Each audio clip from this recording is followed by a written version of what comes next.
In Taika Waititi's Star Wars, someone will say fuck. Start your sublight engines. It's time for Roop Helps Pod Race, a queer Star Wars podcast. Welcome to our Padmé episode. My name is Mel. I use they, them pronouns. You can find me on social media at Melvin Culpa and on TikTok at Grunkle Rex. And my gender this week is Korsh Panaka. That is it. That is the whole gender. That's No, so because- powerful. And truer words have never been spoken. I will say I was obsessed with him as a child. He was one of my many... I think he might have been my first Glub Shitto. Baby's first Glub Shitto. Baby's first Aw. Club Shitto! Baby's first club shitto. That was cursed. Okay, sorry. I'm not allowed to have fucking fun on this podcast. I just realized, Klaudia, you are just third wheeling art. Oh my god, you're just like Sabe! Okay, no. Because you know what? You know what's so cruel and unusual about that? Ollie, that would mean you are Padme, and I am fucking Anakin Skywalker. Yeah, I'm sorry about that. Actually, Unfortunately, I feel like if Klaudia was trying to impersonate one of us, I feel like I know which one she would have better luck at. The height difference, I think, might make people be like, I know which one of you is actually. Mel going, I have brought peace. Freedom. And the way that Noah is Obi-Wan. And Jess Jess's R2 because Jess wants to kill all of that us. is true. They do choose violence. And also the most capable one. Although Sabe is very capable and a girl boss, so that's not an insult at all, actually. Well, you're capable in a girl boss, Klaudia. most of the time. My name is Ollie. I use any pronouns. You can find me on social media at Ollie Fresh. It's Fresh with a PH. And my gender this week is AOC going around Capitol Hill stopping gangsters. Because that is basically what Padme is doing in the Clone Wars. Like, Padme, imagine like a real life politician being like, whoa, I just saw Bernie Sanders and AOC with like just fighting some dudes in the street. That is the equivalent of Padme and Bail in the Clone Wars. The Senate murders episode, except for it's Bernie Sanders and AOC. Stop. Exactly. Also- that is what I'm saying. Padme would wear a Tax the Rich dress to the Met Gala. I really can't with that. Unfortunately, she would. Actually, to be fair, I think she'd have better fashion than that dress. But it would still say tax the rich, unfortunately. Yeah, it would. So wait, are we saying that Bail Organa is Bernie Sanders in I this think the answer is yes. Feel the burn, except for it's Alderaan because it's got destroyed in a passion. Bail. Okay. Feel the Bail? Bail Organa, don't bail out. That's his campaign slogan. You're done. Okay, You're is done. bail for bail reform? Obviously. Yeah. Slay. Anyway, Bail Organa says He's Bail like, we don't have bail on fucking Alderaan. What the fuck are you people doing in the rest of the galaxy? he said we don't have a prison industrial complex on Alderaan. And Tarkin said, you're done. I'm Klaudia. My pronouns are she, her. You can find me on social media at Klaudia Says, Kaludia Says. My gender of the week, it is a spoiler for Queen's Hope, which we will be discussing today, so spoilers ahead. Trans ally Anakin Skywalker.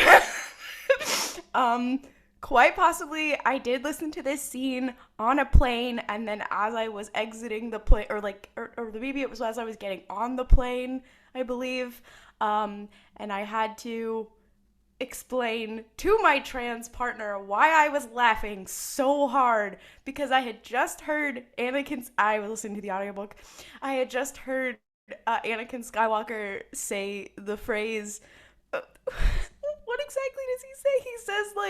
He says, well, the Jedi are all about transcending things, so gender doesn't seem that far out of bounds or something. And I was like, oh, he sounds like your favorite straight boy who's very confused. How would you feel if I told you?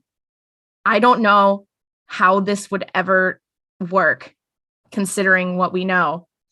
T for T, Amidala. Absolutely. So true. That Absolutely. is my headcanon. Once again, not entirely sure vis-a-vis the whole surprise pregnancy thing, but I don't care. You know, it's Star Wars. Literally anything can happen. And that is my rationale.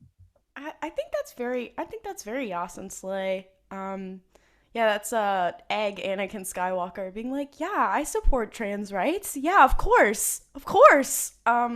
He said everyone I know is transgender. And also that scene is very funny because Sister, who's the new trans clone, is standing there, and also Obi-Wan and Cody. So in that scene we do have the full I do believe that Sister is a lesbian. I've decided that. We have the full LGBT in that one scene. Welcome to our Padmé Amidala episode. We're gonna go over her life, her times, the time that occurs after her, which is, I don't know, 2 trilogies and some change.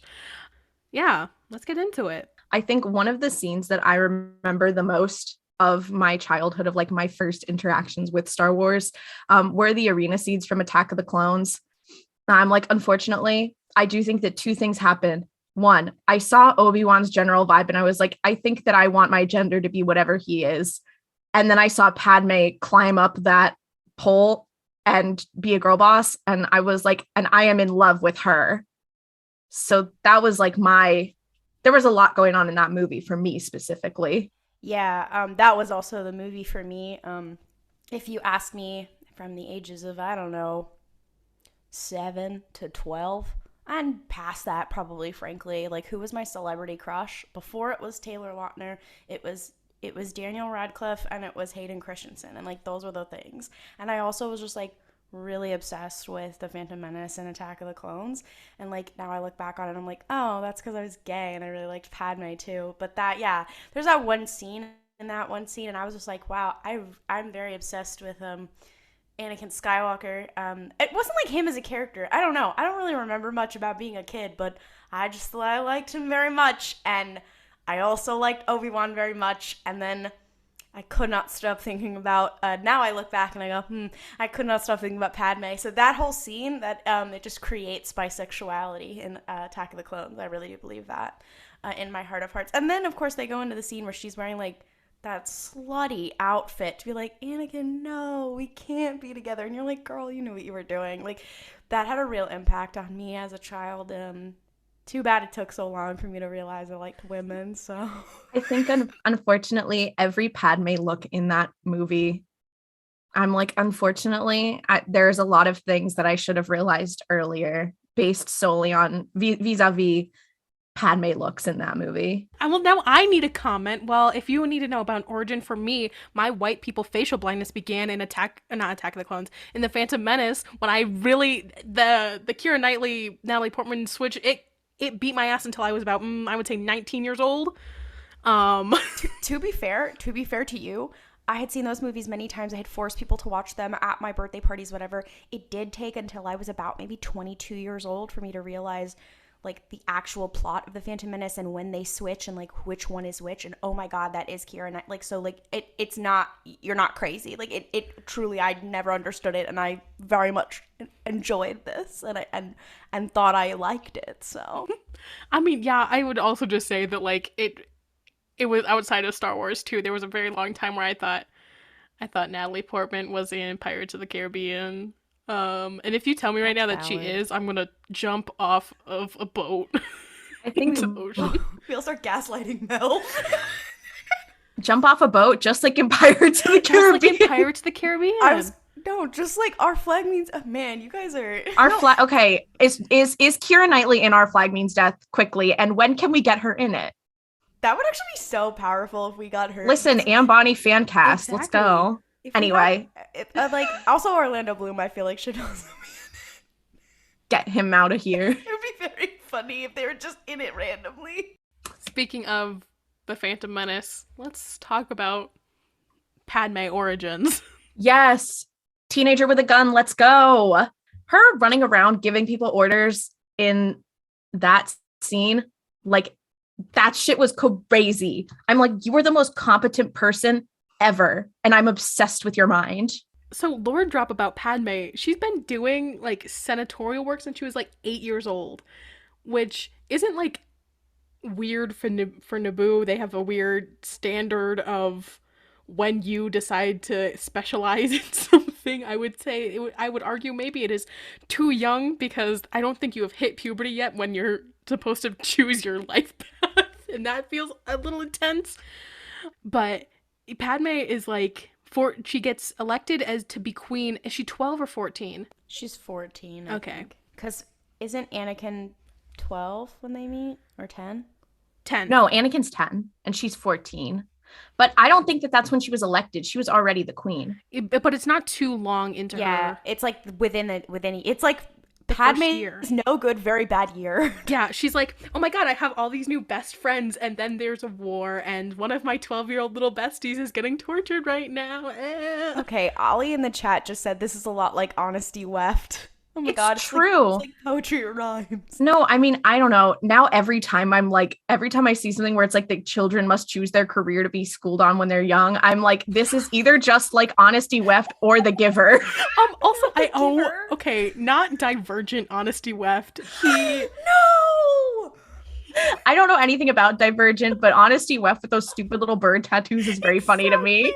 You're done. He is beating Theo James's ass. He's saying, good night, get away from me. I'm very disappointed because, I'm a High Republic stan, and a little bit of a spoiler for Queen's Hope, there were a couple High Republic references. A.K. Johnson did say on Twitter, like, she was writing this book, like, right after Wave 1 of Phase 1 came out, so she had read some of it when it had come out, so obviously, like, she couldn't reference everything. I do very much wish we had gotten the, like, young Padme was a big fan of Lena So.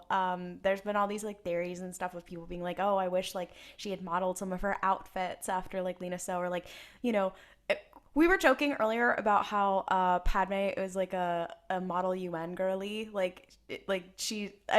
canonically she is, like she was in like Young Legislators and whatever, but like she's a model UN girly, like that all the like speech and debate girlies, and they were all like really obsessed with Lena So, and they were like in a Hamilton stan sort of way. Oh my god. No, because now you have just invoked the idea that the High Republic is to Hamilton, like it is Hamilton of the Star Wars universe. To which I will no, because listen, here's the thing. I have spoken about this on the podcast before, and that I think that it would be extremely funny. This is where Myth-Manuel Miranda came from, in which Thrawn is the Lin-Manuel Miranda of Star Wars, and he is writing a Coruscant musical. Wait, that actually would make a lot of sense, because Ezra canonically did see all of Star Wars when he looked into the holocron, and they like have nothing to talk about Ezra and Thrawn. So then Thrawn, from what Ezra tells him about the entire story of Star Wars, he does write a very stupid little musical. This is just like Lin-Manuel Miranda going on vacation and reading the Ron Chernow Hamilton book. I'm sorry to everyone listening. Did nobody address when I said Miku Binder's Steligios? No, because that's actually true. That's actually canon. True. I talked to Kevin Scott. He said it's true. Yeah.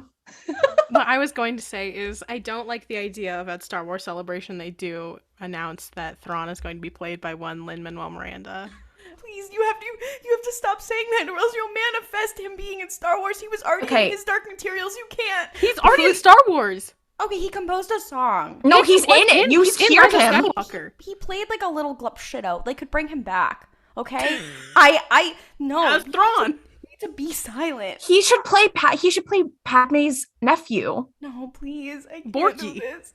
Not Borky. Okay, Corky Kryze played by Lin-Manuel Miranda in Kenobi. We can't. Anyways, we have to get back to Padme. This is horrifying. Anyways.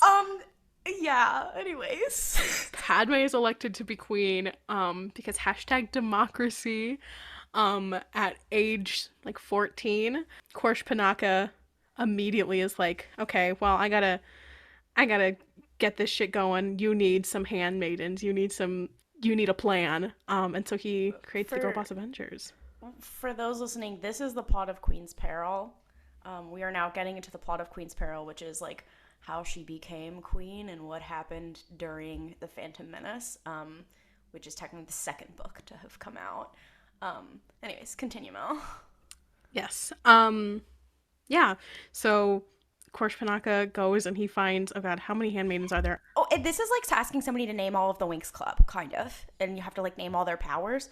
I don't know, because Sabe. there's the original ones and then there's the new ones. You know what I mean? Speaking of new handmaidens, when is Duja gonna get mentioned? Yeah, So Duja from true. Thrawn Alliances, where is Justice for she? Duja. We'll get there. So it's We'll Sabe, get there. Yane, Sasha, Rabe. Rabe.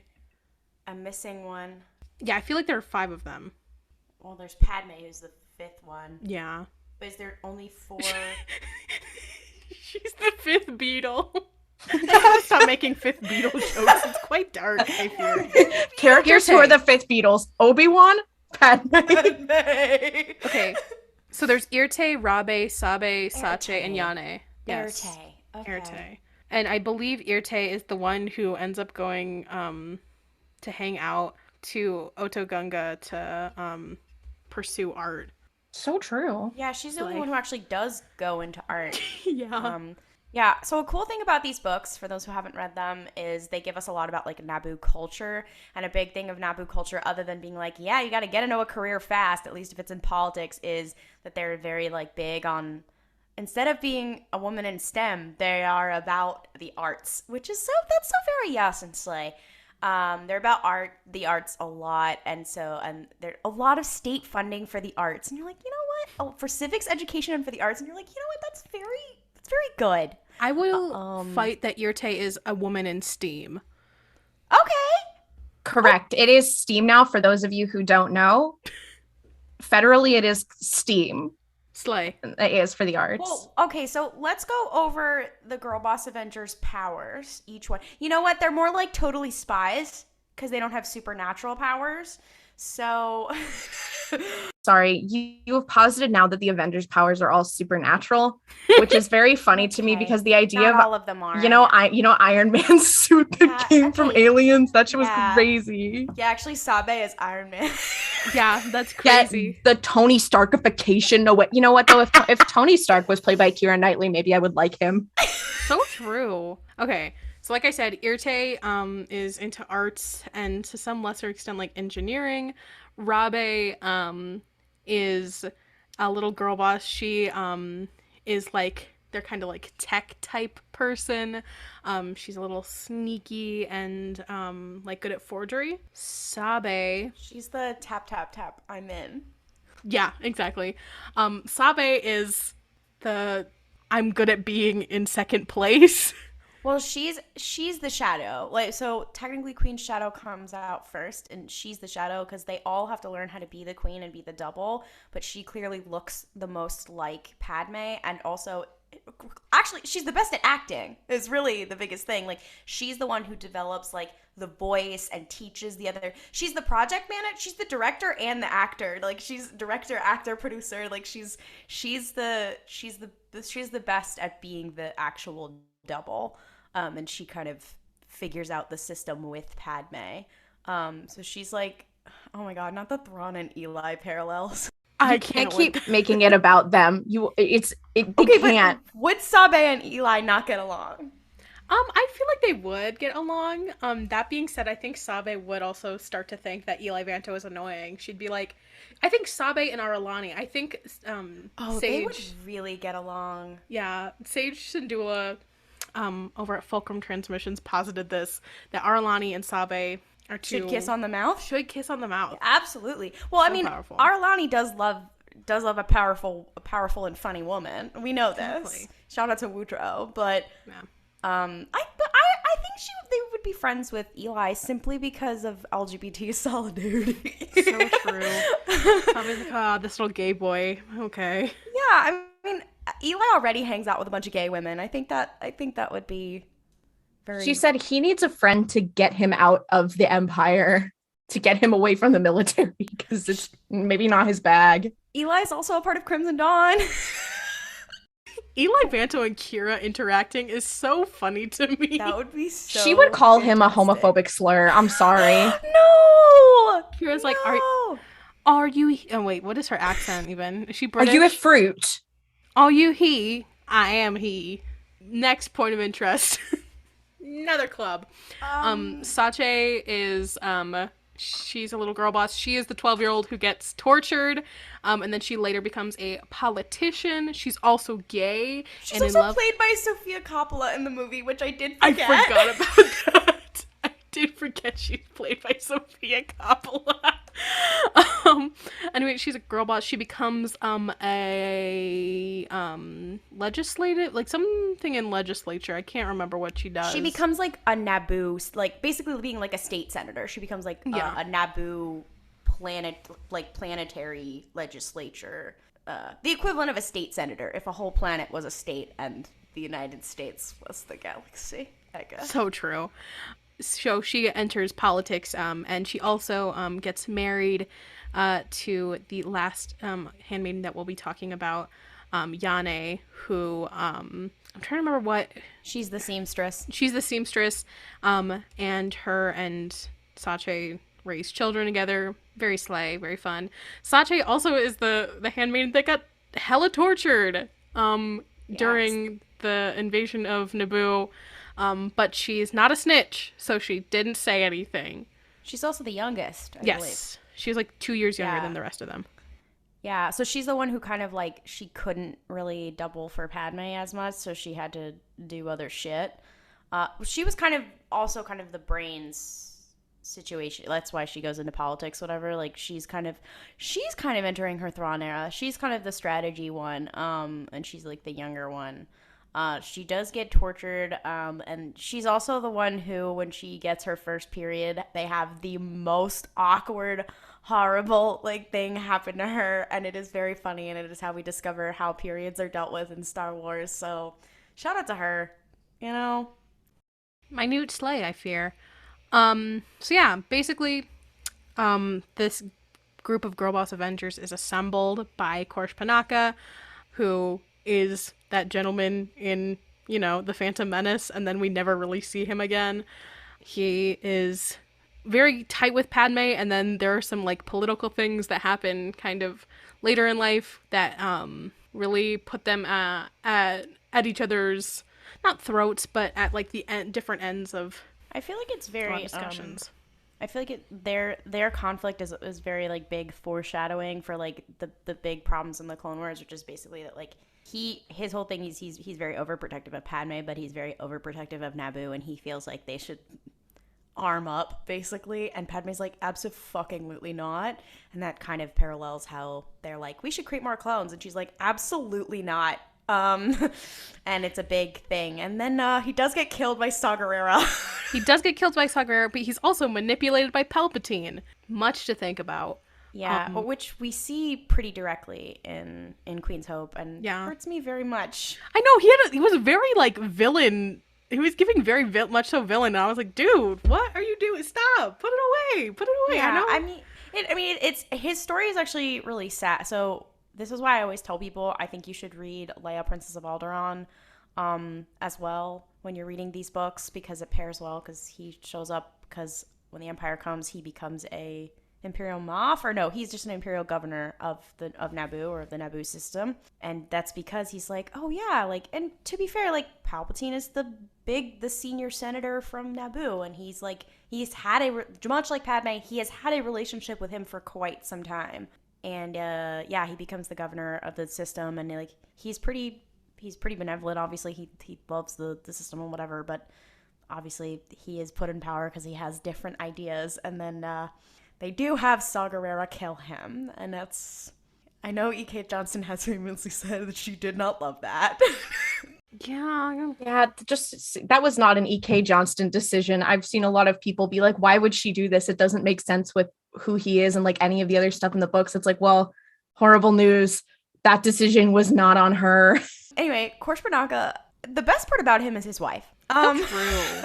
So yeah, basically... The Phantom Menace happens, as you may or may not know. I highly recommend, if you're a fan of Star Wars, to check out The Phantom Menace. I will say something about Padme and The Phantom Menace. Something that I think is probably unintentional because George Lucas is George Lucas, but may have been intentional because George Lucas is George Lucas, is Padme basically discovering slavery and being exposed to, like, one of the more, like, quote unquote, like, backwater planets where she's seeing all these things that don't exist on Naboo and almost having like this moment of radicalization. Like, I think that is a really cool thing that happens in the Phantom Menace that is like her overarching sort of character journey, that it's not super played up because that's not really what the movie's about, but it's a neat little thing that you're like, oh, I see how this affects how she thinks about things and how she talks about things later on.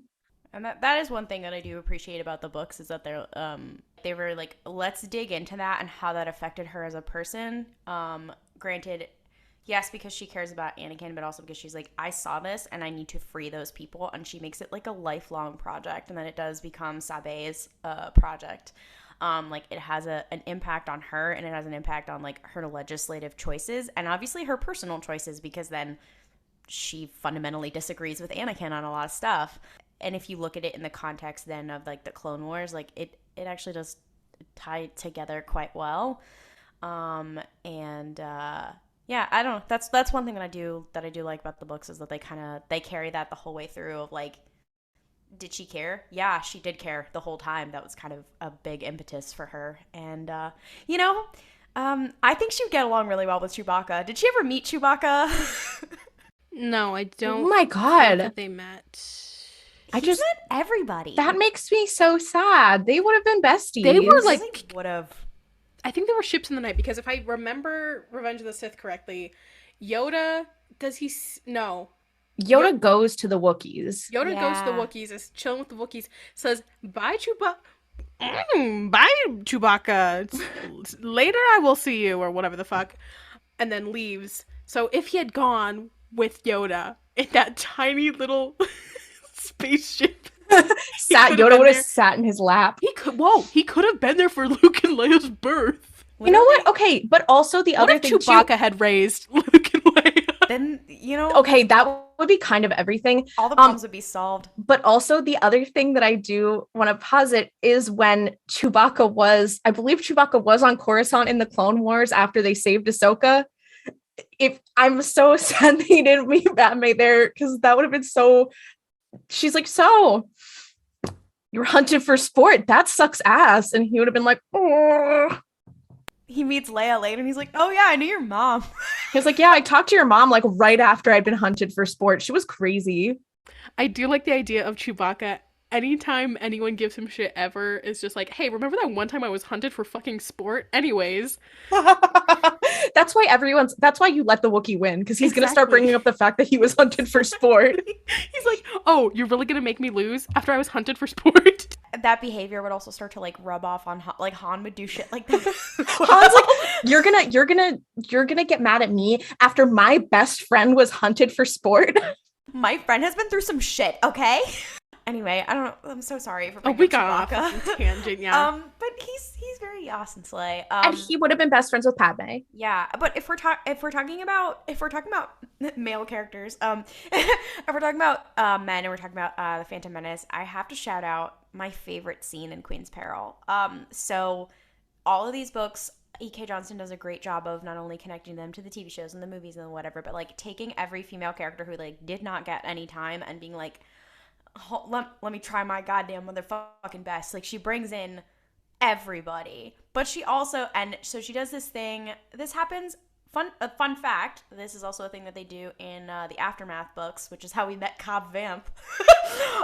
Which is these little interludes of like, here's all this shit that's happening with Padmé and her little besties, but then here's a little side note interlude. In Queen's Hope, the interludes, they have a different voice, and they're very sad and very contemplative or whatever, but they have these little interludes that are about other characters. And my favorite one, I've made a TikTok about this, is about Maul.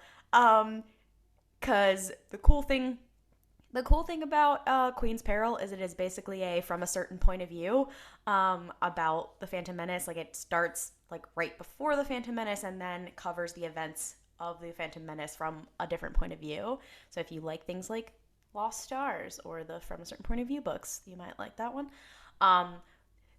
That scene is basically Maul arriving on Naboo, and then I think it's the Neimoidians being like, okay, what should we do, whatever, and he's like, don't speak to me. I need to scope out this palace and find where I'm gonna have my little fight, and whatever. Like, E.K. Johnston made it canonical that Darth Maul looked for the most dramatic place to have this fight. And to be fair, it was also like strategic, where he was like, okay, if I fight him over here, there's not gonna be a lot of space and I can knock him over, whatever. And that didn't go so well for him. But like, it was strategic, but the way it's done is just him being so dramatic. And I'm like, anyway, I love Darth Maul very much, and I just love how in these books it's like, oh my god, we love women and also Darth Maul.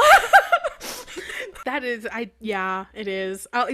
There's also a scene, I can't remember if it's in Peril or Shadow, but it is Palpatine's point of view, and he's like, I want to get the most fucked up, evil-looking statue in my fucking room right now, so when the Jedi come in, they'll be so off-put by it, but they won't be able to place it. Because I fucking hate them. I'm so evil. Anyways, that is so fun. He does it in Queen's Hope as well. He's like, I'm so fucking angry. I need to go find an object to like put all my lightning in. God damn it. And you're like, God, I'd love to see all of Star Wars from Palpatine's frustrated man point of view. Dude, now you guys are understanding why Palpatine is one of my favorite Star Wars characters, because I just think he's funny as shit. Like, dude, he's just evil and fucked up because he's evil and fucked up, and I love that. I also have to say, like, I will say, like, one of my favorite episodes of the Clone Wars is one that, like, other people hate because it's about politics, and of course it's about Padme, and it's the one where, like, Padme teaches Ahsoka about politics, basically where she's like, Anakin can't teach you about this. Let me help you out. But at the end, it's a whole arc, and at the end of that arc is, like, this scene with Palpatine where he, like, basically looks at the camera and he's like, well played, bitch.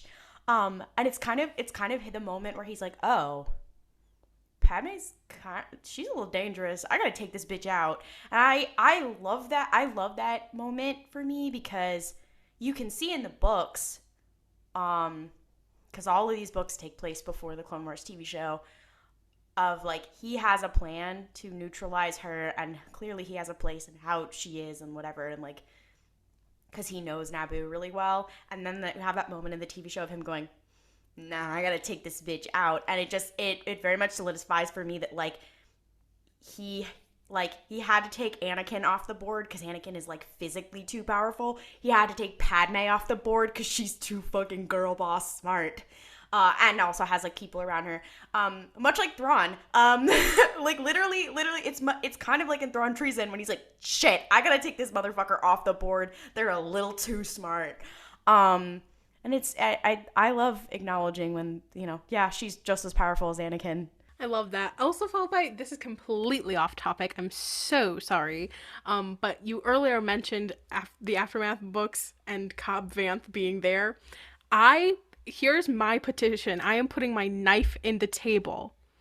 Rabe replaces Cara Dune in The Mandalorian Season 3. Powerful. She's like, hey, Din Djarin, why the fuck do you have this Naboo starfighter? You dumb fuck, get away from everything. me. Okay, not British Museum, Din Djarin. You're done. I don't know what the fuck she'd be doing. I don't know if she's even alive. Yeah, so a little bit of spoilers for the comics. People ask, like, if you want to read about them. The living handmaidens, they do appear in the Darth Vader 2020 run and main Star Wars run. I may have led some people astray when I said Star Wars 2020 and not Darth Vader 2020. I am a clown. It's because the stories, they all interweave together, and I read them all together. We can provide a reading order in the episode notes. Basically, the handmaidens do show up, and they're MILFs. They're middle-aged, and they're MILFs, and they beat the shit out of Darth Vader. It's very powerful. And there's this whole movement with these people called Amidalans, and it's very cool and very yas and very slay. But we do not know what happens. Like, there's kind of a moment of, like, somebody getting blown up or whatever, and we don't really know who survived that. All we know is that Sabe is alive. We don't really know about the rest of them, and I'm very concerned. I'm concerned about Tanra. I'm concerned about Yana, and I think it's Sabe, Yana, and Sashay, right? Who are in that comic, in that scene? I think Yana is the one who is not there. I think it's Irte, Rabe, Sache. This is completely unrelated. I don't know if I'm going to keep in the podcast. It has just occurred to me that the Amidalans are whatever the opposite is of the Obama birther movement is. Stop. Where they're like, hey, something definitely happened to Padme, and, like, vis-a-vis the birth situation, something's not adding up. Oh my god. I'm thinking so like much. maybe the descendants of the Amidalans become the people who are like truthers about Leia's true parentage. Because that is a thing also in Bloodline. Fun fact. Another thing that you should read if you're also read the Padmé books is that people they just do discover that Leia's birth father is Darth Vader, and that has some very bad political consequences for her. And I'm just imagining like the truthers turning from like good to like bad birtherism about Leia. No, I'm just like Darth Vader. No. No. Whoa, that was really good. That was Thank really you. good. Damn. Thank you. I had it when I was in high school. I had like an MLG soundboard on my phone, and that was one of the sounds, and I would always play it and then imitate it. I think, in case you guys didn't know, I fear I might be neurodivergent. Actually, can you also do your Rey impression? Because I think it's really good. What do you want me to say? I can't just do it. I don't know. I just listened to our solo watch, and I remember you did a really good one. Thank you. I feel like it's important that I know how to do impressions because no one else on this podcast knows how. Hello, I'm Rey Skywalker, and I'm a host of RuPaul's Pod Race. Oh shit! I didn't. Ray on RuPaul's Pod Race when? I do think we should move on because we are not even a third of the way through. We haven't even gotten to the Clone Wars yet. Yeah, we should briefly talk about Queen Shadow because that's when she goes to Coruscant. Basically, Padme is like, I can't be queen anymore. I'm no longer a little child. I'm an adult now. And so she's like 20 or 19. I think she's like 18 or 19. So yeah, basically Padme is no longer queen, and the girlies get a little house call from Palpatine, and he's like, hey, you should like totally run for the Senate. I think that'd be so fun. Come on down. I'll give you some pointers. Bye. And so she does. And that's what Queen Shadow is basically about. We also get to unfortunately meet Rush Clovis. But Depa Biloba's there. I forgot about that. Slay. I like Depa Biloba versus Rush Clovis cage match. Depa Biloba is in that book, and also Bria Organa is also in that book. And there are moments there's a conversation between Bria Organa and Padme about having children that it does make me weep and cry inside. Yeah, scream and cry and throw up. Bria and Depa being in the same book that we really meet Rush Clovis is the epitome of the Lord giveth and the Lord taketh away. So true, just like in Pretty Little Liars. So I'm gonna mute myself for a little bit. We should probably talk about the elephant, the Rush Clovis shaped elephant in the room. Yeah, what's the summary of how she meets Rush Clovis and how that shit goes? They're both in the Senate, and Rush Clovis is like, I'm obsessed with you, girly. You're so cool. We should hang out. And she's like, I don't know about that one. Okay. You are the only person who wants to make friends with me. All the cool kids are too busy, like, slaying so hard. Bail Organa's, like, doing his own thing, whatever. I don't know if Mon Mothma's in that book. I can't remember. I don't think she is. I don't think she is. I know she's in Hope, but I don't think she's in Shadow. This is the book where we also see, because this is the first one that came out, Shadow, but this is also the book where we see the establishment of, like, Padme's relationship with Bail, which is Bail basically being like, oh, she needs a father. Or more like a big brother kind of deal, because I don't know, he's I feel like he's in his, like, 30s at that point. I think he's in his like early right. to mid 30s, and she's like 18. Yeah. So he's like, oh, she needs some help. But like he also sees like, wow, she's a girl boss, and like he's like, oh, I'd want to like. It's very like a big brother kind of relationship, and it's very cool. I think she tries to outwit him at one point, and they say it again in I think Queen's Hope or whatever, that like the only person who ever saw through the shadow disguise and could tell which one was which was Bail. It was Bail, Qui-Gon, and then I'm trying to remember, there's one other person. It's Mariak, isn't it? Yes, I believe so. Yeah, Mariak, who is Korsh Panaka's wife. That's such a slay group of people. Yeah. At least in terms of Bail and Padme's relationship, Padme is like told to go to the Senate. Like her droid is like, I'm gonna give you a tour of the Senate now. And they go to a part of the building that is like under construction and very dangerous because I think someone like programmed it to do that or some bullshit. Maybe it was Palpatine. Somebody tried to fucking kill her. Yeah, maybe it was Palpatine. I can't remember. But Bale's like, girl, what are you doing walking around right here? Stop it. Do you need help? And she's like, yeah.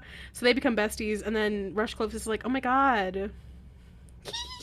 Do you want to kiss about it? And Padme's like, I don't know about that. And then there's this terrible earthquake, and they're forced to work together and with Depa Billaba. And then he's like, okay, well, I guess I'll see you around. And then they don't really talk until the Clone Wars. I think what's very powerful, what's very powerful about that is she's basically having her full disclosure. I was a Capitol Hill intern when I was in college. So reading this book, not only is Padme partially confirmed to be, I believe, bisexual. Like, they kind of say it in this later. It's heavily implied. It's heavily implied that she is both bisexual and also demisexual. We can get into that. But then she also did have her Capitol Hill intern era. There's a part with Rush Clovis where he basically is like, there's a part where he like talks about how he feels about like banking and finance and whatever, and she's like, oh god, no, a finance bro, I gotta get it. Like, he basically like explains NFTs to her, and she's like, I gotta get out of here. Rush Clovis has an NFT Twitter profile picture that he gets bullied for. Oh, Rush Clovis is like one of those influencers on LinkedIn, but like ever since he was like 17. Rush Clovis goes on the fucking equivalent of the Tonight Show and talks about NFTs to Star Wars Jimmy Fallon. Rush Clovis is the Gary V of Star Wars. This is the part where she gets the other handmaidens, right? Yes. Well, no, it's actually the beginning of this book because yeah. she graduates from being queen, basically. Yeah, and everyone's like, I have jobs now. Well, they're all like, well, we don't have to go with you. And they're like, shit, but we're all friends. Fuck, what do we do? And then they're like, well, I guess I need to go get a job. And then she's like, oh, shit, I need a job. And Palpatine's like, here, join my MLM. And then she gets a job, whatever, and so like some of them come with her. Oh no, it's just Sabe who comes with her. Yes, only Sabe comes with her, and then Sabe leaves because she has another mission, which we can talk about when we get a little later into the timeline. Yeah. But yeah. It's Dorme, Corday, some other folks. Anyways, also a fun thing about the handmaidens, their names are not all conveniently just like Padme's name. They like willingly adopt a new name that is their birth name with the ending of A. That's actually a kind of a common theme in these books, is like chosen names is a big thing in all of these books. So E.K. Johnston brought it up to like be funny when like, hey, if you want to be mean to somebody who's like a toxic fan who's like, Rey can't be a Skywalker, you can bring up that like, well, she is descended from Palpatine and on Naboo canonically because I made it so. People respect people's chosen names, and whether that means because they are trans or because like they have chosen name, and like that starts with Padme. Like, she chooses Amidala as her permanent name because she's like, well, I still want to protect my family now that I'm staying in the public eye. And then it also becomes of like, it's also like living for Naboo and for the people becomes a part of her identity. But then you have the Padmaidens. Oh boy. You have the handmaidens. They choose their names and they're like, do they want it to be permanent? And we see in the latest book, Queen's Hope, of like, you have the new handmaidens, and they're like, you don't have to do that. That was like kind of a thing that we did with the queen, and like that's not really in vogue anymore. Like, you don't really have to do that, whatever. And they're like, no, we want to because we like Padme, and it's like it's always about like a personal choice about names. And and then when they introduce sister as well, there's this common theme of like of chosen names, and it's just a cool and fun thing. And they're like, yeah, fuck y'all on Naboo. We respect people's chosen names. Rey is a Skywalker. End of story. Okay, it has just occurred to me. Palpatine, I think, is the one person who is against chosen names for a person to choose their own name. He has chosen all of his apprentices' names. Oh my god, just like RuPaul, he's transphobic! RuPaul strikes again. RuPaul strikes again. We have circled all the way around. Because he's like, you are Darth shittiest. Not to be like serious or anything, because we did make that funny little RuPaul joke or anything about like the whole chosen names thing, but then when you did say like, oh, like he chooses the names for the Sith or whatever, and like the whole, you know, we can get into Jedi apologism, which I can do all day, but like the whole thing with the Sith is like they don't actually provide you freedom. They are like, they say they're providing you freedom through strength, but actually they are doing things like choosing your name for you and giving you restrictions of how you can feel and blah blah blah blah, which is what you realize, what Vader slowly realizes, and then he's like, nah, I gotta kill this bitch, and how that's like the Sith ideology. Shout out to our queerness in Star Wars episode, because that's like, I guess that's like a core tenet of like how certain concepts in Star Wars are big about queerness, because it's like, yeah, the bad side of the Force, the bad people are the people who are saying you cannot choose something for yourself, and you cannot not choose your own destiny. That sounds so fucking stupid. Have the agency to like, yes. Yeah.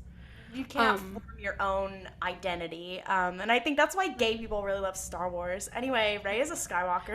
No, exactly. I think that is actually makes it, to kind of finally go back to the full rotation, is that what makes Rey so great is that she comes, like, by all means, you know, in this terrible turn of events, she is the product of Chief Palpatine. And she's like, actually, fuck you. You can go die, actually, for real. I'm gonna go be a Skywalker. Die mad about it. Bye. So yeah. Anyways, Attack of the Clones. Some time passes. Such a good film. Padme is like, I'm a senator now. Everything's great. It's been 10 years since I've seen little Anakin Skywalker. And then he rolls up because her ship got exploded because there was a vote or something. I don't remember the beginning of Attack of the Clones. Okay, I can talk about Attack of the Clones. Wait, is it one of her handmaidens dies or two die? One dies. Corday who dies. Corday does die. Justice for Corday. And Corday also, either she wasn't wearing shoes when she stepped off of the craft, or her shoes got blown up by the explosion, because Padme runs over and she has no shoes on. I'm like, actually, girl. that shot was that was the only shot in Star Wars directed by Quentin Tarantino. Here's the thing about politics in the prequels. I don't understand them at all. But the thing is, Padme, she's a liberal. Padme is beating the other kids' asses in the Young Democrats Club. She is like, no, we are fighting. But Padme being like, okay, well, I'm going to stay for the vote because it is quite important to me. And everyone is like, girly, you need to go hide because you were literally, they are going to murder you. And she's like, okay, well, I don't agree. Jar Jar, this is up to you. Padme leaving Jar Jar in charge, I think about that a lot. And I will say, that's another thing I do love about the books, is they do keep that consistent of the whole, like, Padme being like, no, I have to be there, this is important, and then everyone around her being like, that is not safe. You could literally fucking die. And she's like, if I die, I die, bitch. And then also Jar Jar just being there. Like, they keep that very consistent, and you're just like, because I think it's in Queen's Hope where Bail has to deal with Jar Jar, and you're like, oh, why? Yeah, at that point, this is another one of my favorite scenes from Star Wars, is when Padme is packing her things to go to Naboo, and Anakin's just standing in there, and she's like, so how do you like being a Jedi? And he's talking about being a Jedi, and she's like, oh, okay. And he's like, you know, I've grown up. Obi-Wan's really jealous of me, and just starts like just saying shit. And she's like, I didn't ask. That's so funny. I actually didn't ask. Like the scene where she's like leading up to the part where she's like, I wish you wouldn't look at me like that. It makes me uncomfortable. Like the scene leading up to that is so funny to me. Just because like trauma dumping, and she's like, the fuck? I did not invite you in here, and I did not ask. She's like, I know that the Jedi have therapists. You were simply not taking advantage of it, dog. Shout out to the High Republic. So true.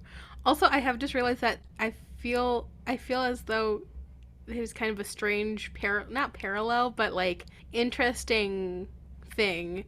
In Queen's Hope, there is a scene wherein Sabe is impersonating Padme, and so she is in Padme's room very shortly after her and Anakin have been wed, and Anakin busts in, and Sabe is not aware that they got married. Anakin busts in and he's like, "You're not Padme. Who are you?" And she's like, who are you? And she's like, "Oh." They're like the pointing Spider-Man. Exactly. And she's like, no, they're who the fuck are you? Who the fuck are you? They are the most popular girls in school. They are the most popular girls in school. And Sabe's like, "I'm gonna kill you with my hands and a gun. You are not sleeping in this bed, buddy. You're not. You're not seeing heaven either. Goodbye. I never want to speak to you again." I think she literally, like, there is a point in that is my favorite scene from Queen's Hope by far. It both made me laugh and cry. But it is very funny because there is a part where they do acknowledge that she is attracted to men. But no, you know what? That might be later when she's talking to Padme about, like, oh, like, why do you actually like him? And she's like, I am attracted to men, but not that motherfucker. And it's very funny to me. Okay, my favorite part of that scene, I have it, I took a screenshot of it because it made me fucking burst out laughing. Sabe's like, Anakin has left, and she's getting ready the next morning. She's like, "I had a visitor last night," she said neutrally as Dorme put the finishing touches on her hair and straightened her collar. "Oh?" Dorme said, and then, "Oh shit." And she's like, "Oh fuck, I didn't tell the girlies about the issue." The issue, capital I. Dorme is one of the new handmaidens, or she's, yes. There's really 3 generations. She's Gen 2, and she's like one of the only people who stays from Gen 2, because the other ones are dead. But she's Gen 2, and she is canonically one of the only people, I think, who knows. I think they kind of say, like, other people kind of figured it out, but, like, she knows. There's a very small list, though, of people in Star Wars who have been allowed to say a real curse word, and one of them being Dorme is very powerful. You know what? I feel like every character, it is because she's played by Rose Byrne. Every character played by Rose Byrne is allowed to curse, I think. So I think Attack of the Clones is where we get probably the most, like, on-screen information about who Padme is and, like, where she comes from and what her vibe is. And I am obsessed with all of the cut scenes. Padme has some of the best, like, cut scenes from the movies. It's like misogyny. The scenes that are cut of her introducing Anakin to her family, where she's like, "Yeah, this is Anakin," and they're like, "Oh, interesting. It's so nice to meet him." Like, I'm obsessed with that. Another one of my fatal flaws, unfortunately. And I think that Anakin and Padme may or may not have invented love. And I know that there's a lot of the very, like, weird things and a lot of moments where I'm like, ooh, that is not good. But I think every time I watch Attack of the Clones and every time they get to the arena scene, like, as they're about to, like, the love confession and arena scene, every time it gets me. Every single time I'm like, maybe I don't really care about them that much. And then that scene happens and I'm like, actually, never mind. I will say, and one thing about Queen's Hope was, like, yeah, I'm not a big Anakin fan. I'm a really big fan of, like, his story and the effect that he's had on other people, and that part does make me sad. But for him, I'm like, nah, you chose badly, my brother in Christ. My brother in Christ, you chose to be a Sith. You chose that. My brother in Christ, you chose not to confide in the Jedi who would have helped you. Yeah. Okay, fucking the Mustafar confrontation, except for it's Obi-Wan saying, "My brother in Christ." You used to be my brother in Christ, Anakin. You're done. I am not famously a fan of him, even though I was in love with Hayden Christensen. I was never, like, an Anakin stan of any kind. One thing I did like about this book was that, and I think E.K. Johnson has, like, said it, like, outside as well, is, like, she really wanted to make it clear of, like, that they really do love each other, and how much of their love story was, like, cut short and, like, I guess we'll have to wait for later and whatever, which is heartbreaking in a whole different other way.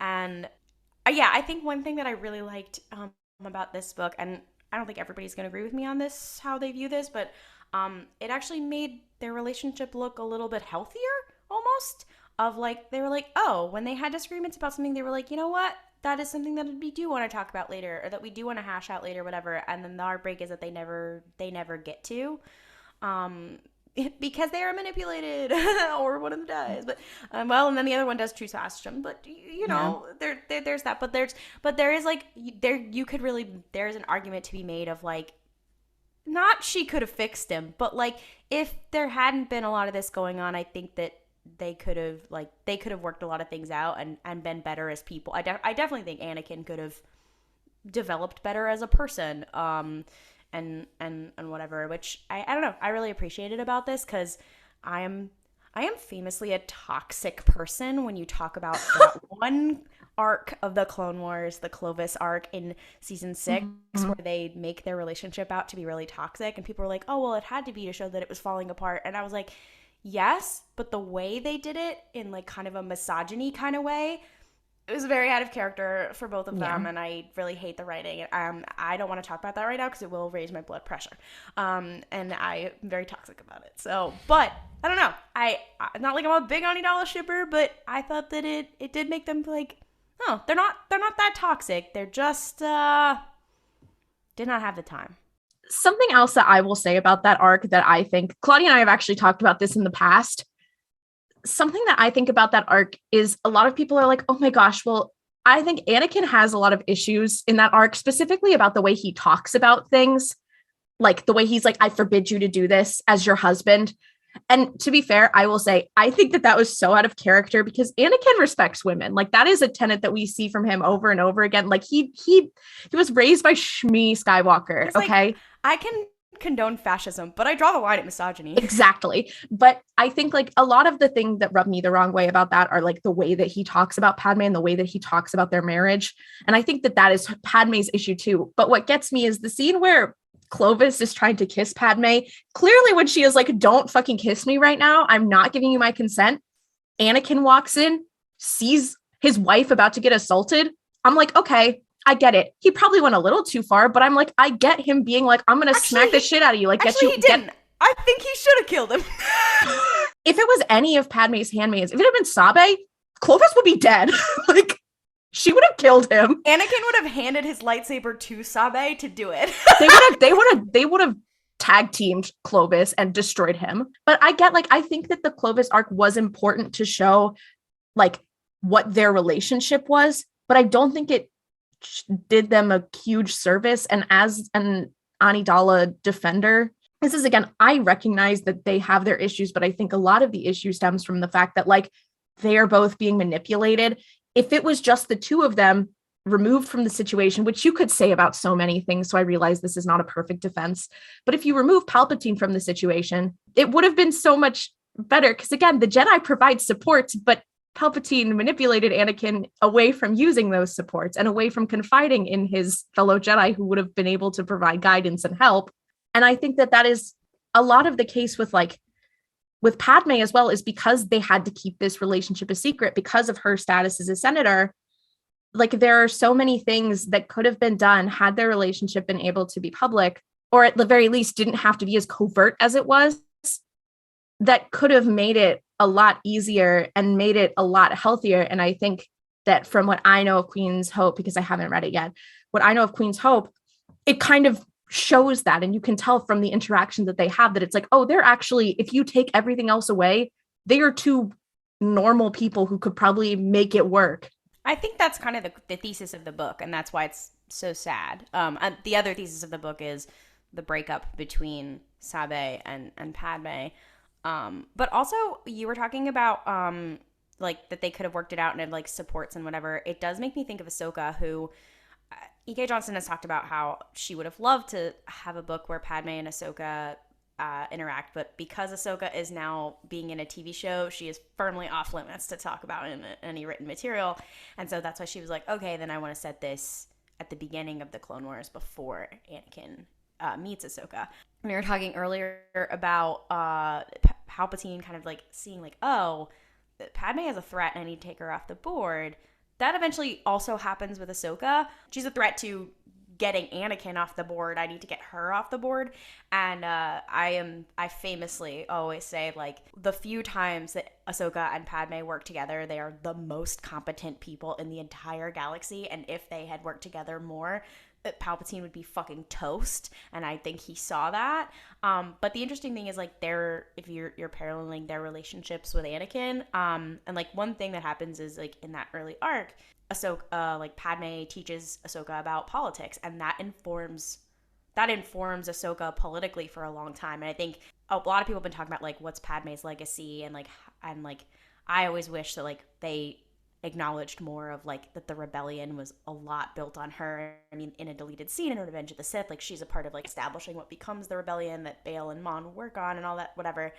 But like her legacy is politically teaching Ahsoka, who then forms the Fulcrum program and helps make the rebellion, and is a really big deal. And obviously birthing Leia, and being Bail Organa's friend, who then makes Leia who she is as well. But she's also a big part of who Ahsoka is.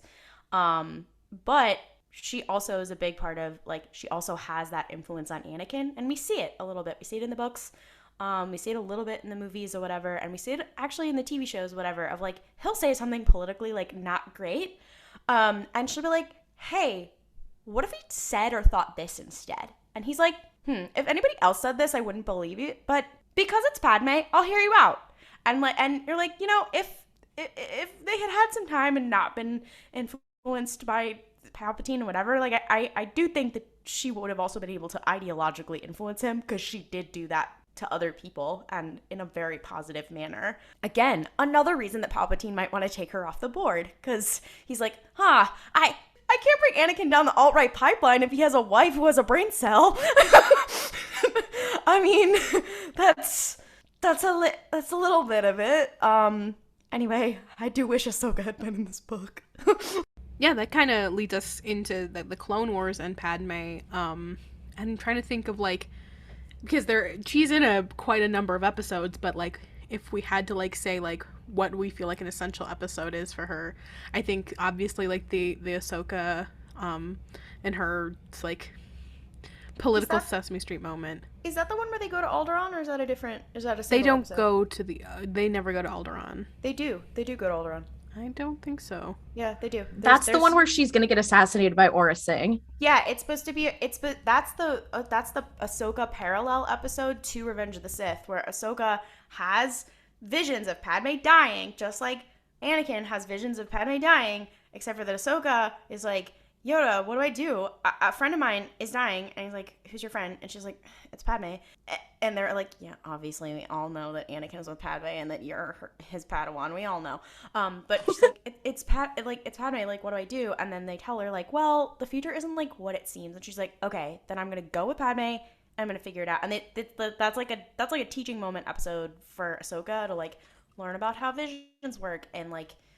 Which Ezra has one of those as well, whatever. But it's supposed to be it's a direct parallel. I mean, with shots to Anakin, and they go to Alderaan. That's also one where they play Leia's theme when they land and whatever. And I'm like, oh, I'm not okay. I'm not well. And like that's also the one where there's a parallel of where Padme says like, if you strike me down, I'll only become stronger or whatever, which is a parallel to Obi-Wan and then to Luke in The Last Jedi. And you're like, damn, shit, okay, I'm gonna cry. Anyway, that's a really good episode. And I can't remember if it's one episode or like an arc. Yeah, the last Padme maybe scene that I want to talk about, I think that there's a lot of stuff she does in Revenge of the Sith that is very girl boss. Some of her looks, such as her nightgown with pearls on it, iconic. But one thing that I did want to talk about is like the deleted scenes of Padme, once again, which continue to be some of my favorite moments. There's a couple. One is the deleted scene of her and Mon and Bail talking about forming the rebellion. But there's another scene of her giving like a speech to the Senate. And it's just, she is a girl boss. Padme has this command of words, and we see it in the Clone Wars, is where Padme is almost like a figurehead for this movement. And that's, I think, how a lot of people see her, is like, she is the example. She is the moment. She is the one who is leading the anti-war sort of effort. But it's not just that she is at the forefront. She is not at the forefront just visually. She is at the forefront in words as well. Like, she has this command over people. And that is why Palpatine was like, we can only have one bitch here, and you cannot be it. Yeah, I think there's multiple times where like Bail Organa is like, he's a favorite in the Senate and everyone listens to him and whatever. And like, I think in the Clone Wars or whatever, like, he can't give a speech and then she has to do it. And she's like, oh, shit. Okay, I'm a junior senator, but I guess. What Ollie said is also something that regularly makes me angry about Star Wars is they talk a lot about the Leia iconography and how she becomes like an icon and a figurehead for the rebellion, which is on purpose. Like the Empire makes her that because they're like, look what happened to Alderaan. Look at their lost princess and what she did. And if you do that, then we'll do that to you. And so like she becomes a figurehead kind of on purpose. And she has to take that role and what that means. What does make me angry is like, yeah, Padmé was like, she was pretty big, a pretty big figurehead for all this, and then eventually helps form the rebellion and whatever, and her influence is just like erased completely. And it's not erased in the terms of like the Empire erased it on purpose, and that's something that we're going to talk about in Star Wars, because they tried to erase a lot of things. We were seeing in the Bad Batch now, like they erased the existence of the clones, they actively erased the Jedi, but about Padmé, we never addressed that. And that would be cool if it was like, yeah, if you were, you know, a loyalist to her or whatever, like, or if you talked about her or whatever, like it was dead on arrival. They kind of have started to address that with the Amidalans and Sabe's little squad in the Vader comics, which I think is cool. But it's very localized to just Naboo. And I feel like, I don't know, personally, if I were to like rewrite Star Wars myself, I would very much, you know, there's a lot of like rebellion iconography, and I feel like she would be one of those people. I know there's like a little side story, a little side comic of like Bail and Bria used to like tell Leia stories about Padme and that kind of thing, but I feel like, I don't know, she would be a big historical figure and a big person, and I feel like, you know, she would become kind of a thing. And it also sucks because like when you read Bloodline later or whatever, like everybody knows who Darth Vader is. They all know. And it wasn't like he was like used as propaganda or whatever. Like everybody just knew him because he would just like show up and be scary. It wasn't like the Empire tried to disseminate information about him. And, you know, then they have like weird Darth Vader fanboys and stuff like that. So I don't know. I just wish that like she became some kind of underground symbol. Like, you know, where's Sabine's like underground like Padme graffiti art? Like, where is it? I just want to know. Padme Stan Sabine is something that can be so personal. Exactly. That's very epic. Well, because Sabine and her dad, they're really into art and they're really into history. Oh my God. Don't bring up the blue man right now. I see it at the tip of your tongue. We should bring up the blue man because he met Padme. That is true. We should talk about Thrawn Alliances for 1 second. Okay. I will say Thrawn Alliances, unfortunately, is my favorite Thrawn book. I will say about Padme in that I do love her being like, I want to take shit into my own hands. Like that is a perfect example of Padme being like, you know what? I'm tired of just being like, okay, yeah, like I have to stay here and do stuff for the Senate. Like that's cool and it's my job, but I gotta get my boots on the ground every so often. And like that I think is a great example of Padme being like, I am so uncomfortable. Like she basically has to sit in like such hot temperatures and like this nasty boat for like days. She's like, I don't care if I'm going to be uncomfortable. I got shit to do and I'm going to get it done. And that is what she does in Thrawn Alliances. And then immediately after, I do believe that is when Luke and Leia are conceived. She says, I've been sitting in a hot metal boat all day. No, we're done. Anakin, we got to go. Yeah. That's also, I really like that book because obviously I already knew like the characterization of Padme in the Padme books. And I feel like Timothy Zahn, not only does he accidentally make everything gay, but he can really write a girl boss just out the water. And he really respected Padme in that book. And if there's one thing you can say about Thrawn, he surrounds himself with girl bosses and he respects a girl boss. And so like he meets Anakin, he's like, oh my God, you're the biggest idiot. And then he like meets Anakin and then he meets Padme and he's like, now that's a real person who knows their shit. Okay. New theory. He was kind of being like, oh, what's this Republic thing? Like, can they help us? Whatever. And he was like, oh, Anakin, no. He met Padme. She was so capable, whatever, that is why he goes back to the Chiss Ascendancy and is like, you know, maybe the Republic can help us. The whole reason that Thrawn bombs Lothal is because Padme is just really capable. Wow. Fuck Padme, am I right, guys? So, yeah. Obviously, then we get into Revenge of the Sith, and the events of that film happen. Oof. If you're curious more about the legacy of Padme, I highly recommend checking out Fulcrum Transmission's Girl Boss of the Week episode on Sabe. I was on, and we talked a little bit about what Sabe, who is, the quote-unquote Queen's Shadow, what she gets up to in the time after. It was a really fun little experience. I highly recommend listening to Fulcrum Transmissions in general, but yeah. Let's get into Q&As, shall we? Morgan, aka Beaker Barnes on Twitter, asks, if Padme hadn't gone into government, what art do we think that she would have done? I know E.K. Johnston responded to this tweet saying she'd be an orator. However, I would like to argue, I think she's a whittler. That's powerful. I responded to E.K. Johnston and I said, like, oh, she'd be an orator or whatever. I think she would be, like, the founder of TED Talks. I tend to agree. I think the idea of her doing I don't think this is what she would do canonically, but I do like the idea of her being like, okay, I have done my time as the queen. Or I've done my time. Like, I've been working in politics all my life. I'm just going to go be a recluse and just make a bunch of random around the house crafts. Oh, it's like poetry, it rhymes just like her son. She is literally, that is my thought, is that she is going and doing she's getting really good at repairing random around the house stuff. That is my Padme headcanon. Anakin would still, they would really still get along. They are cottagecore realness. Tom, at Tom the Fanboy on Twitter, asks, least favorite Padme look, which I have my answer ready, locked and loaded. The cut Padme faux lock moment. What the fuck was that? Cringe. Already the aesthetic of the Amidala look is already heavily rooted in Mongolian traditional wear. Not great. However, just blatantly wearing faux locks on Natalie Portman's pale face is just a lot. And also, what sucks is that, and I've seen fan editors say this, is that that scene is also a really cool and powerful Padme scene, but you cannot concentrate on it because it is the worst fucking, it is horrible. Heinous. You know that Palpatine was like, no, you should wear that look. That wig looks great on you. I think you should do it. And she's like, are you sure? It feels kind of appropriative. And he's like, no, you should do it. He's trying to get her canceled. Exactly.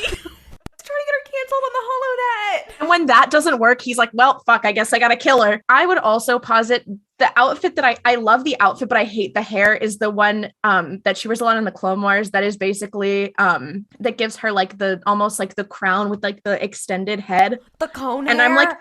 I'm like, I love the outfit, I love the idea, but the hair texture, girly, what is that? Yeah. Let me also say, Meegs at Fangirl Meegs on Instagram and TikTok asked our top 3 Padme looks, which I think might be nice to answer now.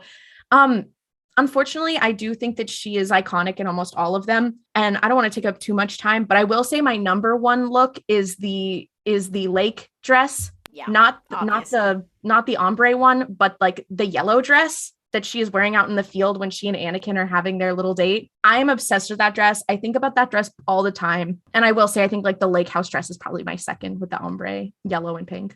Those are my 2 Padme looks that I'm obsessed with. I'm going to go lake house dress and then the little black ensemble. I'm like, you brought that with you just to be in hiding? That is such a slit. You know what? Absolutely. You know what? And it's it has hair and makeup involved, and she doesn't have her handmaidens with her. I was like, okay, that is such a look. I feared that the biggest Padme slay, in my opinion, is in The Phantom Menace, and it is the outfit she wears on Tatooine. I think it's the biggest slay, the fact that she is wearing so many layers and it is so hot out, and she's like, damn, slavery is real and I'm wearing about 10 layers right now? That shit is crazy. Anyways, I will say one other look that I did forget is also from The Phantom Menace. It is from the teenager with a gun scene where she has that little red number on. Slay. That is also a slay. Not like the ceremonial garb, but the little the outfit that's the dress down version of that. Love that. Yeah. Oh, you know what? The outfit that she's wearing, again, why did you bring this with you? The little blue crop top and bell-bottom pants number that she's wearing at Anakin's parents' house, and you're Lars homestead. Yeah, that she wears to his mother's funeral.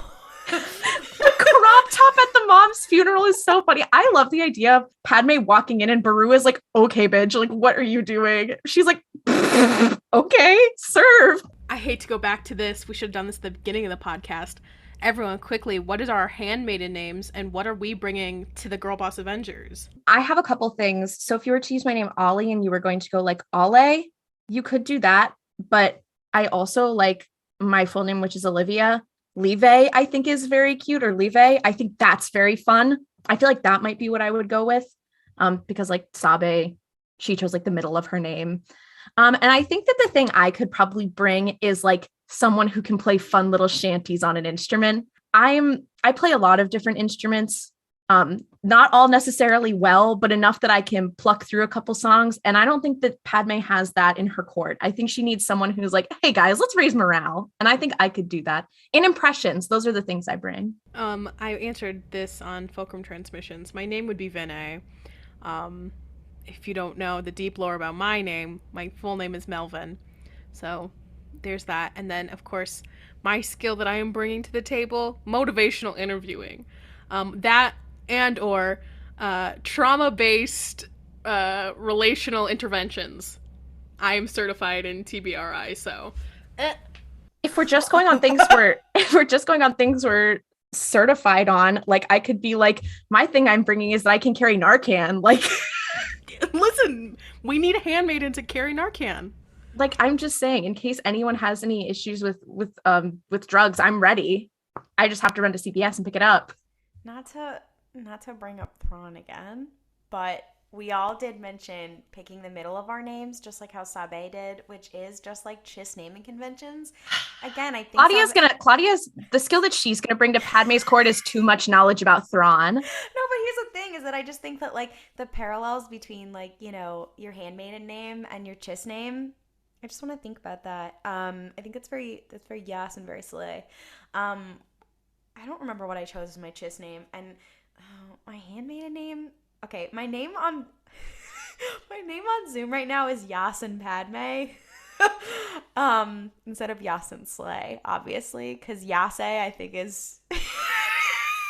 Okay, what about no? But where Slay? is that? Where is that in your name? It's not. I just think it's funny. I guess. I think her name is DA. No, that makes me sound like Laude. You're done. Laude is cute. No, you're done. You're done. We're just trying to Klaude, help. Okay?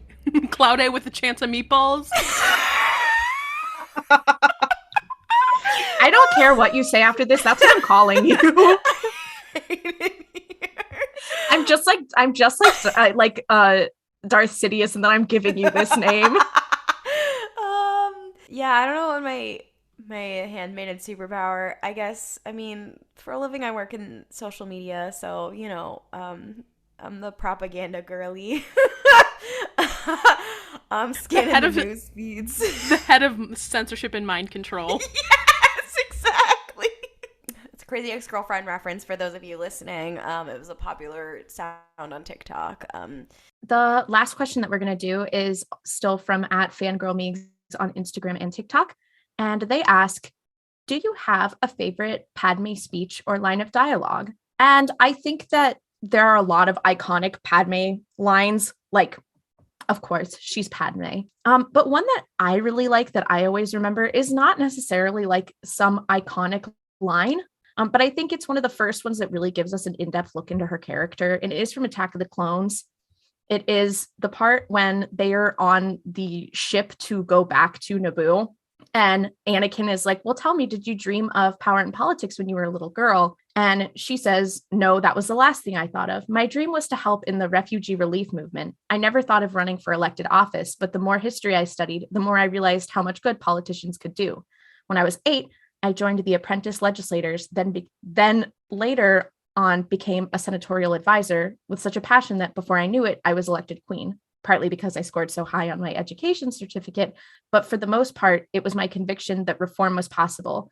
I wasn't the youngest queen ever elected, but now that I think back on it, I'm not sure I was old enough. I'm not sure I was ready. And then Anakin is like, you're pretty good. And then she talks a little bit about like the nature of democracy.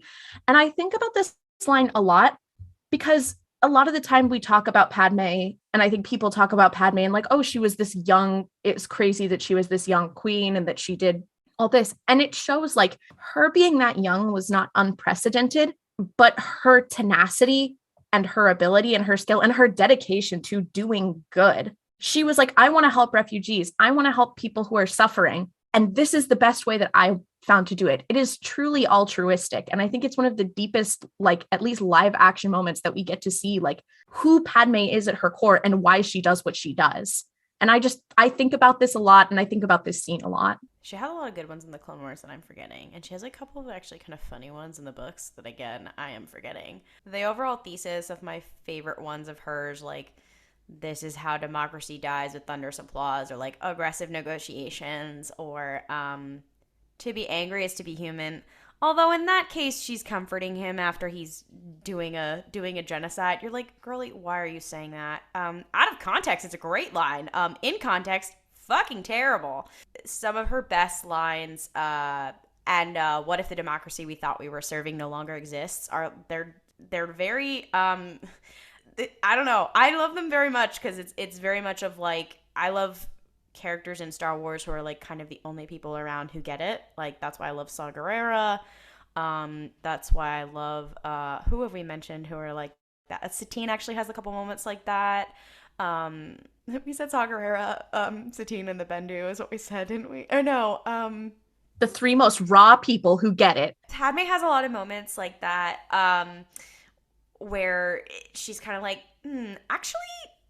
fuck it, no. And I think that's also why Bale likes her, where he's like, yeah, I think, talking it out and finding a middle solution is good. And then at some point we have to whip some ass, and and I think that's very powerful. And she's also, you see this in the Clone Wars a lot of her being like, maybe this ain't so great. And again, that is also why Palpatine is like, this bitch has to go. I believe it is in Revenge of the Sith. There is a line where she's talking about the lake on Naboo, and how she says Naboo scratches a really important part in my brain. That is my favorite line of Padme's. I don't remember the full line. I just know that she says Naboo. It's so much. So we haven't been able to sit down for a little bit, so we're gonna play our favorite game, Name That Ship, which is where we find or are sent interesting fan fictions that can be found on the archive of our own involving Star Wars characters, and we make the rest of our hosts guess who are the characters in the ship, because Star Wars is full of such a wealth of characters. This is all for fun. This is not to make fun of anybody. This is a celebration of the art of fan fiction and the absolute batshitedness that it can get to. So please do not go and find these fan fictions and these authors, unless you want to like give them kudos and tell them how awesome and cool they are. Obviously, then you should. But otherwise, please do not. So I would like to start today because mine is on theme. Is it a submission? This one was sent to me. I don't believe it was sent to me in the forum that we have. It was sent to me by a friend, and I didn't write it down. So whoever sent this one to me, I am so sorry. Might have been Morgan. I'm not sure. The relationships are character A/character B, Padme, and character B, Padme/character C, character D/character E, and character D and character B. Is one Thrawn? No. Fuck. The characters are character B, character A, Padme. It's a couple characters and Padme. Additional tags. Soulmate identifying marks, canon typical violence, casual violence, banter, getting together, slavery, Death Watch, pro-Jedi. Character B and Padme are friends, but their brain cells are incredibly allergic to each other. Put them in the same room and just watch the common sense plummet. Humor. It's in a collection called Character B Rare Pairs Week. Is one of them Ahsoka? No, she is not in this fiction. Oh my god, just like in Queen's Hope. The title, the title is In Which Character B's Soulmate is a Lot Like Him, but More and Worse. And the summary is, When you, a violent asshole, meet your soulmate, another violent asshole, and you both proceed to be violent assholes at each other instead of together in a new direction. Maul. He is not in this. Oh, Anakin? Anakin is character B. Who? Get away from Anakin. He is not a violent asshole. He's just a little guy. He is Darth Vader. Okay, but pre-Vaderification, I mean, he kind of is a little vindictive. I mean, yeah, but Quickly, because he blacks out and commits atrocities. because Palpatine is RuPaul, does that mean that Anakin becoming Vader is Yossification? Quickly. Yes. Yes, unfortunately. Okay, so it's Anakin and someone else. Is this someone else a man? No. It's not Padme. No. Is it Ventress? She is in this fic, but it's not her. Bo-Katan Kryze. It is Bo-Katan. What up? What up? Anakin Bo-Katan? It's Anakin Bo-Katan. Oh my god. And then Ankatan? And then Padme. Bo-Katanakin? Padme and Anakin. And then Did you just say Padman? Sorry, Padme / Asajj Ventress. So you didn't guess her. Okay. Holy shit. You didn't guess the last two characters. Is it Obi-Wan? Uh-huh. Is it Bail? No. Damn it! Is it Cody? No. Savage Opress. No. Fen Rao? No. Damn it. It's actually not that hard. Is it a man? No. Is it Satine? Yeah, it is. So it's Obi-Wan and Satine and Bo-Katan and Anakin.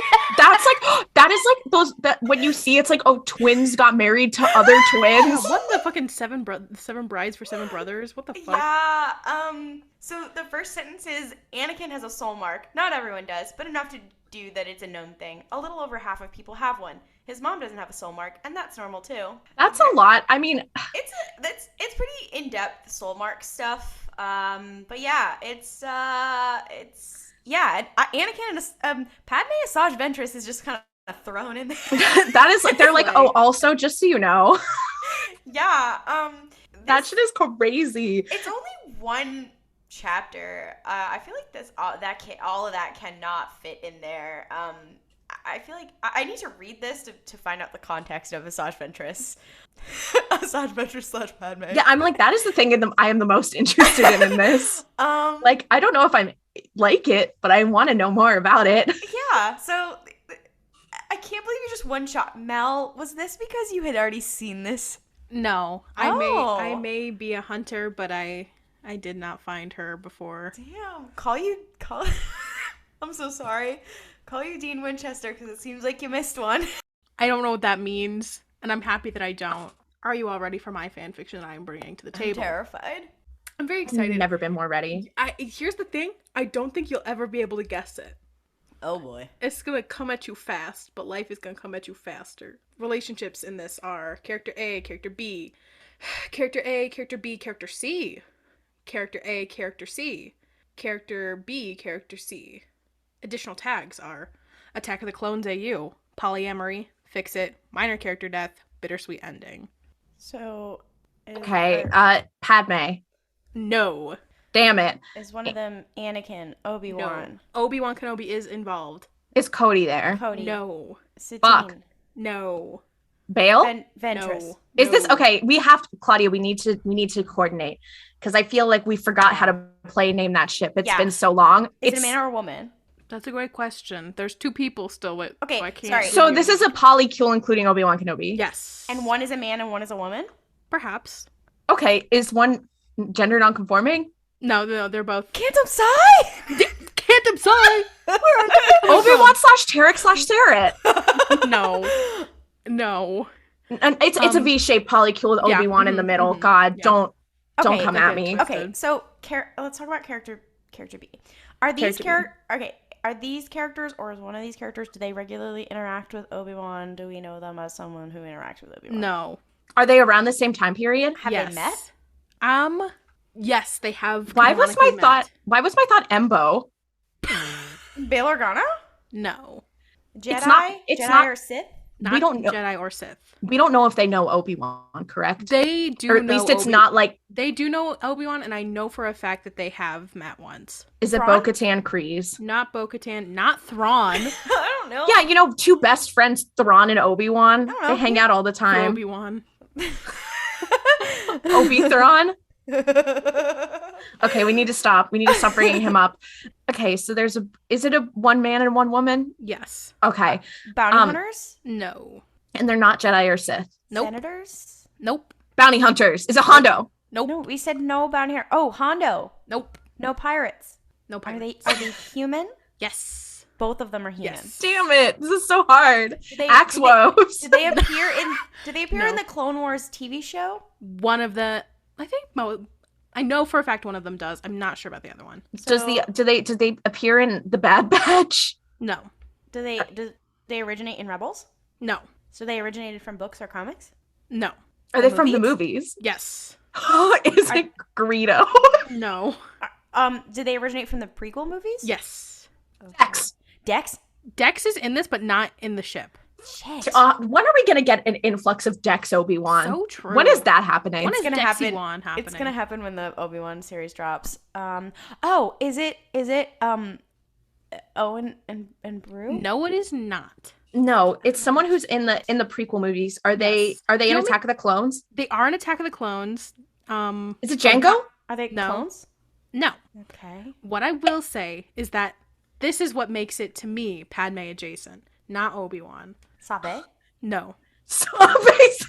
Obi-Wan is so troubling. Porsche Banaka? No.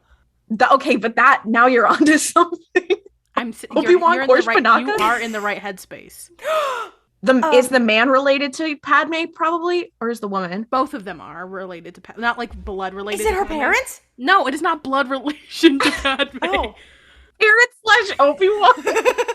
And like he's being like, listen, just because I'm your new stepdad doesn't mean that our friendship has to change. That's a lot. I'm just trying to think of like people who Padme knows. Are they a senator?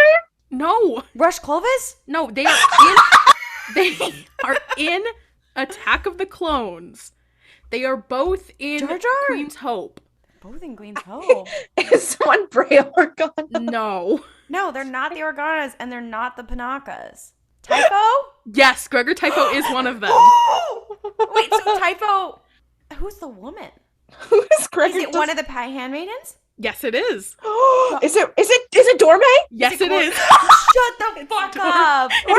Dorme, Typho, Obi-Wan. Listen, that's what they were up to before Obi-Wan left to go find Camino and after Anakin and Padme had gone to Naboo. So they do imply in Queen's Hope. Do they imply Dorme and Typho are a thing? I can't remember. I can't remember. I feel want to like they say do. yes. I want to say yes. That's fucking okay. That is actually quite powerful. I think that's very funny. What is the plot of this? Can you tell us a summary? Protecting Dorme, acting as Padme's decoy, and investigating the would-be assassin with Captain Typho in the day, and learning more about some interesting Naboo ideas about love in the nights. Obi-Wan is certainly having an interesting time on Coruscant while Anakin is busy flirting with Padme on Naboo. Oh my god, Obi-Wan. Hey, I like that it just feels like Obi-Wan just gets swept up in this. Like he's like, dang, this is my first time that Anakin hasn't been around in like 10 years. Exactly. And Typho like goes past him and touches his lower back, and Obi-Wan's like, hey, sorry. I just haven't had any action for a while. They literally did the, hi, we saw you across the board, Obi-Wan. We saw you across the Senate building. Spend some time with us. Thank you so much for joining us this week for RuPaul's Pod Race. Episodes usually drop on Sundays. For updates, Star Wars news, and more cursed shit, follow us on social media at RuPaul's Pod Race on Twitter, Instagram, and TikTok. If you really love the show, please rate and review our show on Apple Podcasts, Podchaser, Spotify, or Overcast. It means a lot to us. May the Force be with you, and don't griff it up. Also, we're going bi-monthly. I will find a way to put that in somewhere. It's okay. We can just put that on social media. Yay! Waka waka.